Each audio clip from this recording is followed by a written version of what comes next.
Bom, para começar, um churrasco, como observado pelo nosso Hans Staden, numa gravura bem mais elaborada do Theodore Debris. Os desenhos do Hans Staden são muito simplificados.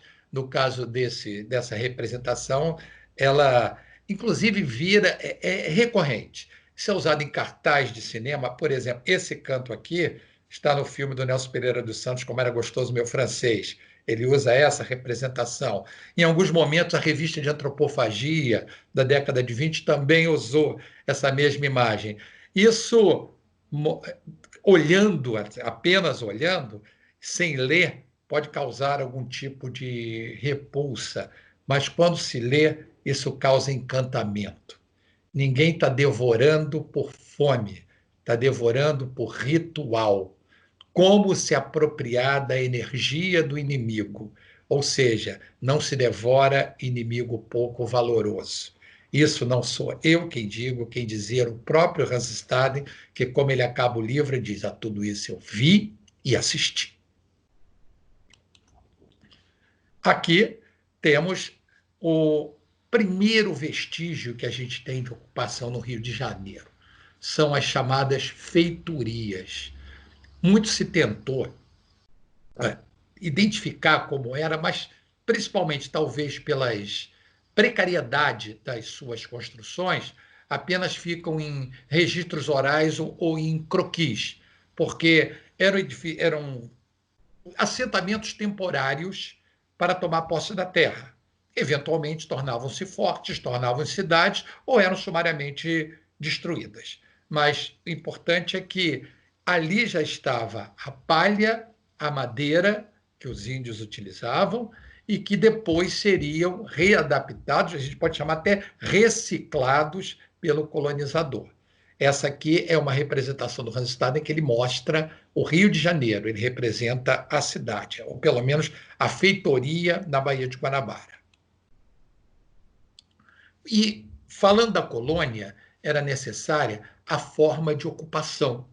Nós temos aqui dois modelos que eram utilizados pelos colonizadores na época das navegações. Na parte superior, uma imagem de Portugal, mostrando a tradição medieval portuguesa, que era o traçado espontâneo, colocado de cima para baixo, no modelo centrífugo, acompanhando a topografia sem nenhum planejamento prévio. E ao longo do século XVI, nós vamos ter a introdução, através das leis das Índias, da proposta de um traçado regulador, muito utilizado pela própria Espanha na colonização americana. Não é raro a gente ler que o português, por questões culturais, por questões de jamais conseguiu, no Brasil, se adaptar a essa forma de tratado. O máximo era uma fusão de dois. Então, as primeiras cidades portuguesas no Brasil tinham muito essa aparência. Uma pequena elevação e o crescimento absolutamente espontâneo. Ruas estreitas, escuras, lotes estreitos, aonde essa habitação urbana se implantaria, pois a rural é uma outra circunstância, uma outra característica. Então, no momento, nós temos aqui a imagem de Havana, planejada, América Hispânica, e a própria Lisboa, tão forte na memória afetiva do colonizador, ao ponto de reproduzir cenários. Se a gente olhar essa imagem e olhar para Ouro Preto, Olinda e até trechos do Rio de Janeiro, nós vamos identificar esse traçado. E o lugar aonde tudo acontece. Temos um mapa do Rio de Janeiro, da primeira metade do século XVIII, para os menos afeitos, como é que a gente consegue datar? Por exemplo, aqui nós estamos olhando, para quem está olhando com a gente identificar, de frente para a Praça 15. Estamos chegando de Niterói, olhando para a Praça 15. Então, esse vazio é o que a gente chama hoje Praça 15, que nesse momento era o Largo do Paço ou Largo do Carmo. Aqui, à direita, nós temos o Morro de São Bento, a Praça hoje Mauá, o Morro da Conceição, passeando pela rua direita, segundo conta a lenda, porque as outras eram tortas, chegamos ao Morro do Castelo, o berço segundo da cidade. Primeiro, a praia lá de fora do Forte São João, na Urca, o segundo berço da cidade, que foi destruído na década de 20. E aqui, o Morro de Santo Antônio. Formamos o famoso quadrilátero de morros e a várzea, onde a cidade fez o seu primeiro desenvolvimento, na direção do sertão, na direção da zona portuária e na direção da vertente sul, esbarrando aqui numa lagoa que depois vai se tornar passeio público. É nessa área que vamos ter arquitetura urbana nesse primeiro momento, ou até mesmo quase a entrada do século XIX. Aqui, área rural. Para estabelecermos limites para quem estiver olhando, nós temos a Praça 15, a Rua Uruguaiana, hoje, outrora, Rua da Vala, a área da Praça Mauá, que era a Prainha, e a área que hoje é a Cinelândia, limitada aqui por parte até da Rua de Santa Luzia. O restante, a gente vê desocupado, cheio de brejos, mangues e alagados. Estamos na primeira metade do século XVIII. Na metade do século XVIII, acontece um grande terremoto em Lisboa. E o Marquês de Pombal, o primeiro-ministro na época, que assume as rédeas da situação, aquelas frases de efeito, diz: alimentemos os vivos e sepultemos os mortos, repetido pelo prefeito de Nova York, quando no caso do 11 de setembro. Reforma chamada Baixa Pombalina, e pouquíssimo tempo depois, o ouro começa a dar lucros, e aí o Rio de Janeiro, que até então era um porto, passa a ser a capital. E aí, para a gente apenas fazer essa comparação, esse é o Rio de Janeiro, do mesmo Dom José, do mesmo Marquês de Pombal, pouco após o terremoto de Lisboa. Voltando, o mesmo largo, o mesmo balizamento, o mesmo largo, o mesmo balizamento, o grande chafariz projetado pelo mestre Valentim, sobrados residenciais, a casa do vice-rei, ainda o rei não chegou, o convento do Carmo, a igreja da Ordem Primeira do Carmo e a igreja da Ordem Terceira do Carmo. Esse conjunto permanece, esse foi ligeiramente modificado e esse foi drasticamente modificado após sofrer um incêndio, deixando parte dele, e esse elemento está lá como registro, como testemunha desse século, o Arco do Teles. Mas aqui está a matriz. Portugal, Pombalino, Rio de Janeiro, Pombalino. Chegamos já nas casas. Como morava o carioca na cidade? Vejamos já. Mas há uma questão até para ser pensada e perguntada e prosseguida. Portugal não precisava da estrutura urbana para se estabelecer numa colônia rural, mas ele só sabia administrar dessa maneira. Então, ele precisou o núcleo urbano, mesmo que incipiente, para conseguir se organizar e exportar. No núcleo rural, este não é um exemplo dos primórdios, é um exemplo do século XVIII, a Fazenda do Capão do Bicho, lá na Avenida Suburbana, que falamos dela ainda agora, que ela apresenta um elemento que eu acho que fica genético no brasileiro, a varanda. A gente gosta da varanda. E tem motivo. E dizia um dos professores que fez aquela pesquisa original, o professor Zé Maurício Álvares, que ele dizia: é o espaço do ócio atento. Para o dono da casa, ele aqui tirava a sua rede na hora da sesta, mas continuava a vigília. Isso funcionava como filtro. E uma expressão que eu costumo usar, eu gosto muito de dizer que isso aqui é um filtro socioclimático. Por quê?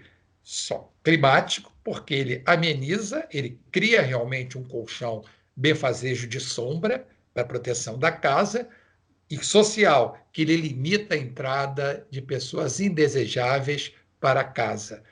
Ele chega até aqui. Aqui temos as portas. Nesse caso, a porta do quarto de hóspede, a porta da casa da sala principal, a porta da entrada de uma galeria e cá na ponta extrema a entrada da capela, voltados para a varanda. Estranhos daqui para fora. Daqui desce a escada para fora. E talvez por todos esses valores, essa varanda, fique bem claro, não seja tão cara. Eu friso essa varanda, porque quando a gente fala de varanda hoje nos edifícios de apartamento, na verdade temos sacadas.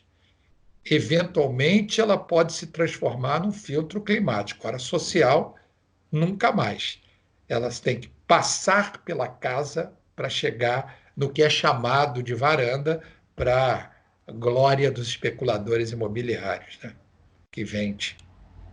Está aqui.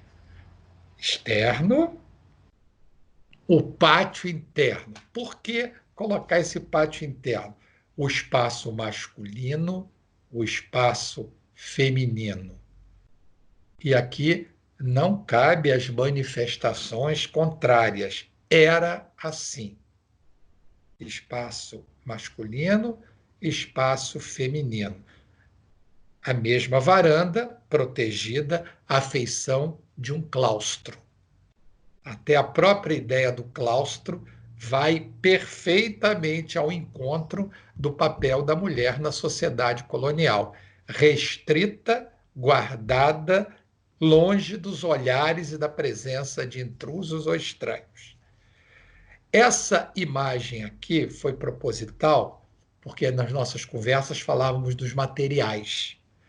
E há sempre, porque a telha é feita na coxa. Bem, aqui a gente tem a forma. Está aqui a forma da telha. E pela até segunda impressão, não é uma perna. Ela é uma forma de madeira, onde é tirado o modelo, formas de tamanhos variados para a confecção dessas telhas. Quando me fazem essa pergunta com alguma frequência, costumo dizer assim: é possível, mas não é provável que isso seja feito na coxa de alguém.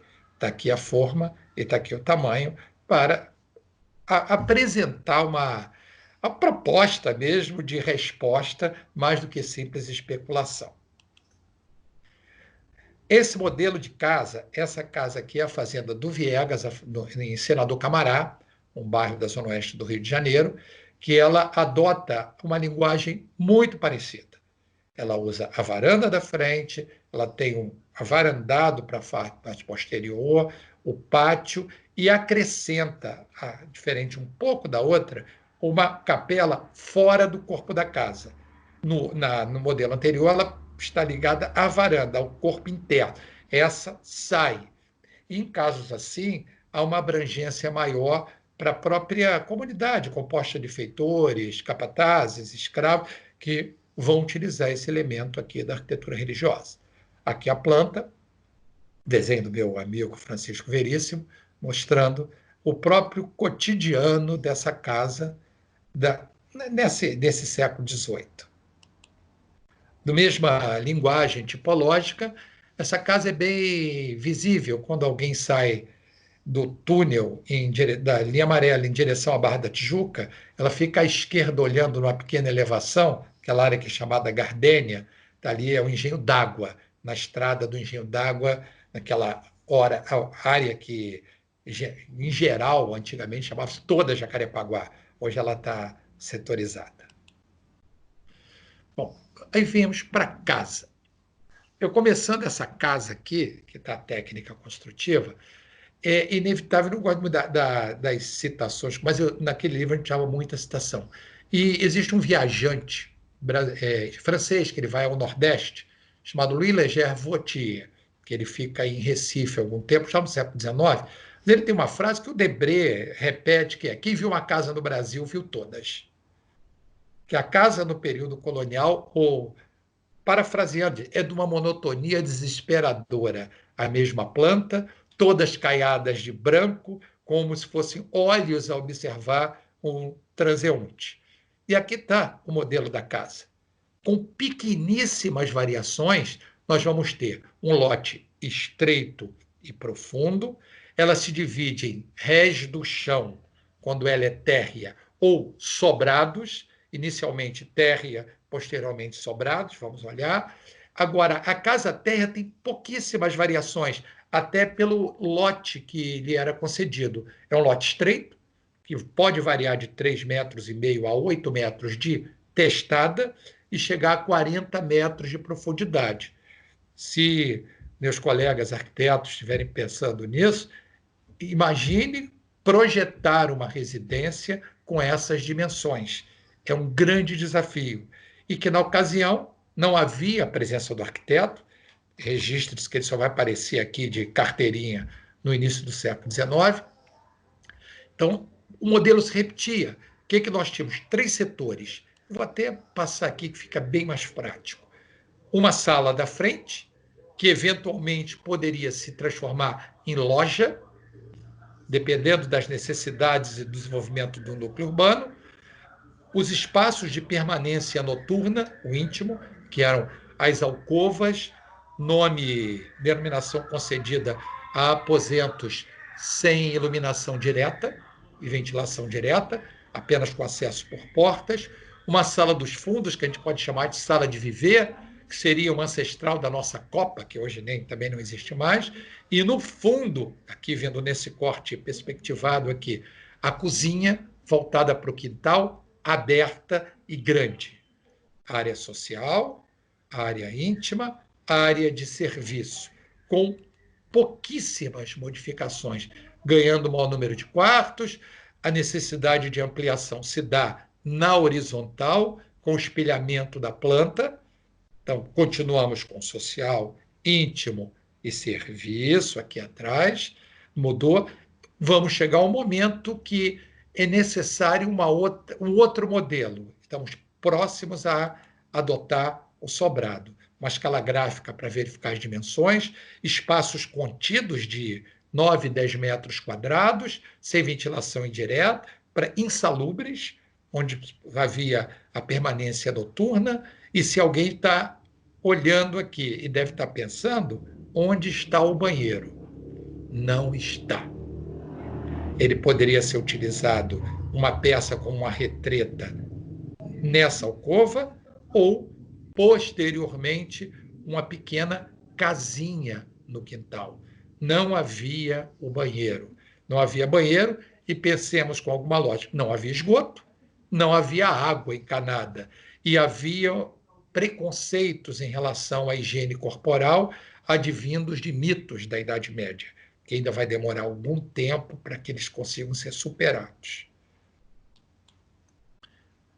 O sobrado. A casa medieval já apresentava, usem o cinema como referência, a casa do ferreiro, a casa do celeiro, onde eles trabalham embaixo e moram em cima, coração de cavaleiro.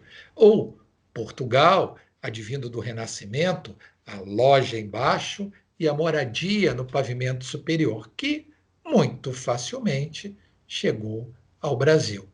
A loja embaixo, a moradia no pavimento superior. Se estabeleceu, se consagrou, invadiu o século XIX e chegou mesmo às primeiras décadas do século XX. Aqui estava o sobrado. Sobrado. O térreo do sobrado como loja, a casa térrea, que é representada pelo Chamberlain, e o sobrado com as suas lojas embaixo. Um outro detalhe aqui que a gente vai tornar a falar quando estivermos conversando sobre o século XIX, repare as ruas.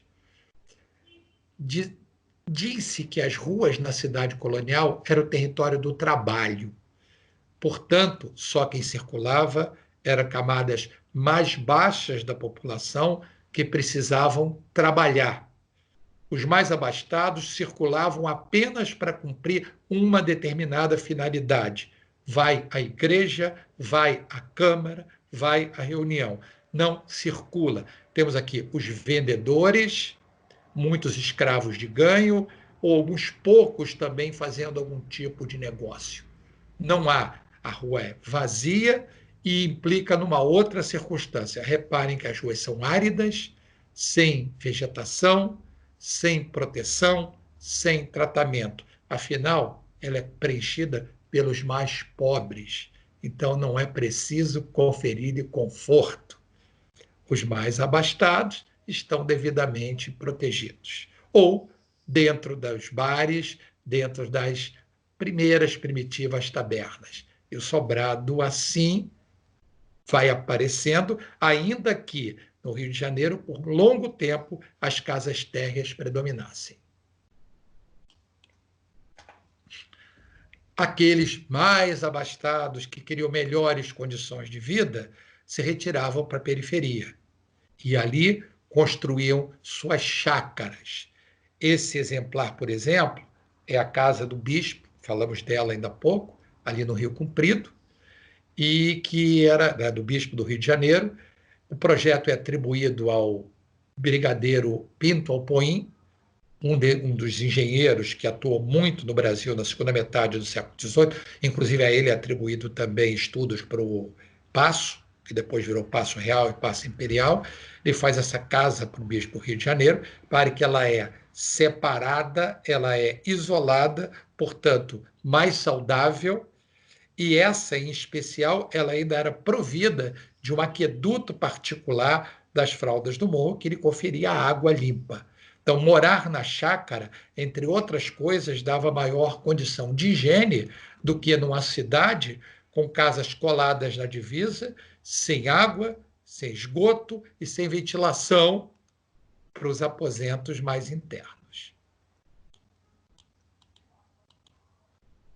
Esse modelo ele se perpetua entre 1500, só para arredondar, vamos dizer, entre 1532, quando surge a primeira modelo de vila, que é São Vicente, né, em São Paulo, e vai se perpetuando, inclusive, após esse evento, que é a fuga de Dom João de Napoleão, de Portugal, e a chegada ao Rio de Janeiro nos primeiro mês de 1808, trazendo muitas novidades nesse comportamento cotidiano. Do ponto de vista sociedade, vida social, arquitetura, indumentária, é uma primeira grande modificação. Usando um termo que é corrente, né? Nesse momento está chegando, vamos dizer, a primeira onda de modernidade no Rio de Janeiro. É nossa primeira etapa para chegarmos ao império. Ah, professor Marcelo, o que mais poderemos comentar? Então, eu estava aqui pensando em três relações importantes aí, né, que você mostrou, que, na verdade, a gente vai ver nas próximas apresentações, né? Primeiro, o sanitarismo, né? Essas alcovas sem banheiro e que, de certa maneira, vão forçar, né? Eu diria propiciar, mas é uma palavra talvez delicada demais, né? Vão forçar as várias remoções e demolições que vão acontecer no início do século XX, né? Então, eu acho que desse material eu destacaria o sanitarismo, né? Pensando aí, né, uma reformulação dessa ideia de casa, porque a necessidade do esgoto, a necessidade do higienismo, né? Que, obviamente, no Brasil, no caso do Rio de Janeiro, muito fortemente vai ser acompanhado por preconceitos raciais e sociais, né? A necessidade financeira desses senhores de engenho, né? Que, como você mesmo colocou, né? Esses invasores portugueses, eles estavam acostumados a uma casa ruralizada, e aí eu entendo, vendo a sua apresentação, né, a diferença daquele pequeno trecho da cidade, né, que vai ali entre a Praça Mauá, por exemplo, e a Cinelândia, né, caminhando ali para o passeio público, exatamente, né? Como para o sertão, né? É engraçado também pensar nisso. Jacarepaguá era chamada de sertão carioca, e a gente entende o porquê, né? Pela ruralidade também, por ser longe demais desse primeiro traçado, né? E aí eu fico pensando nessa necessidade financeira que depois vai se desenhar muito fortemente por conta da abolição da escravatura, né? E aí você já tem uma mistura de imigrantes também, pessoas que vêm da pobreza da Europa, né? Claro que a gente tem que pensar numa cidade racista também, que você também está comentando, a varanda como um elemento de proteção, mas também era um controle, né, para ver esses escravizados trabalhando, né, para ver se estava tudo certo, para se proteger também de uma ou outra, digamos, rebelião, né, dentro dessa condição. E o movimento que vai se dar, que eu acho que a gente vai falar logo depois, desse inchaço da população urbana, né? Essa cidade que tem, como a gente está vendo nesse mapa, tão poucas ruas, né? E tantos desafios aí, com tantos morros, né? Como é que faz um traçado retangular, né? Para construir ruas num lugar cheio de elevações, cheio de morros, né? E como isso depois vai se desenhar de outro modo. Então, eu fico pensando um pouco nesses 3 pontos, né?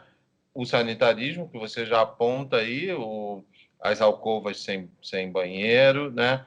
Essa decadência do agronegócio, né? Para usar uma palavra tão atual, né? Dessa exploração. E, por outro lado, essa cidade que vai ficar lotada de gente, né? E de um contingente de ex-escravizados agora libertos, entre aspas, né? Porque essa abolição, obviamente, até hoje tem questões aí, porque jogar alguém, né, sem trabalho, sem renda, sem financiamento, né, nessas ruas, né, o que é esse desafio, né, para a cidade do Rio de Janeiro? São esses 3 pontos que eu queria destacar, assim, a partir do que você apresentou. Aproveitando esse mapa, eu acredito que eu não tenha colocado o mapa mais atual para mostrar. A mudança que essa cidade vai receber depois da chegada da corte, ela é absurda quantitativamente. Os dados não são precisos, mas dizem que a cidade teria em torno de 40 mil habitantes em 1808 e teriam chegado entre 10 e 15 mil no intervalo de um ano, não de uma vez. Como isso vai fazer um crescimento abrupto, sem a menor. Já não tinha estrutura sanitária, não tinha estrutura habitacional e ainda recebe um contingente de nobres que não vão se contentar em ficar no sertão. Eles vão ficar aqui, essas pessoas vão ser expulsas para cá, para dentro do brejo, aterrando e criando casas. A população mais pobre vai se esgueirar para o trabalho na zona portuária e a população mais rica, muitos imigrantes ricos, não os pobres que vierem depois, eles vão procurar áreas mais amenas sul da cidade. Então, nós vamos ter uma definição dos vetores de crescimento. Essa população cresce para cá, usando até o ponto, a seta que nós temos aqui, na verdade, numa vertente, mas de verdade sul, usando mesmo os pontos cardeais verdadeiros, né? Essa outra nesse sentido, e aqui o que a gente acha que é sul, na verdade, é um sudeste que vai para essa ocupação dessa área que é Flamengo, Botafogo, Glória hoje. Isso aqui dobra em 30 anos. Se já não tinha, nós vamos ter a falta de estrutura dobrada. Talvez isso se explique algum tempo depois, quando a gente tiver algumas primeiras epidemias ou pandemias e as devastações vão acontecer. Isso já no primeira década do século XX. Mas, com calma, a gente vai chegando por lá. Estamos aqui com Dom João pegando as coisas, aliás, largando muitas coisas, que nem deu para trazer tudo. Não é equivocado dizer que muitos saíram com a roupa do corpo, porque livros e baús ficaram no cais, enquanto eles tomam o barco e estão saindo de Lisboa, a esquadra inglesa dando cobertura e as tropas por terra napoleônicas chegando. Então, começa um novo capítulo com a saída aqui do nosso Dom João, perseguido pelo Napoleão, que ainda nem era rei, era só regente.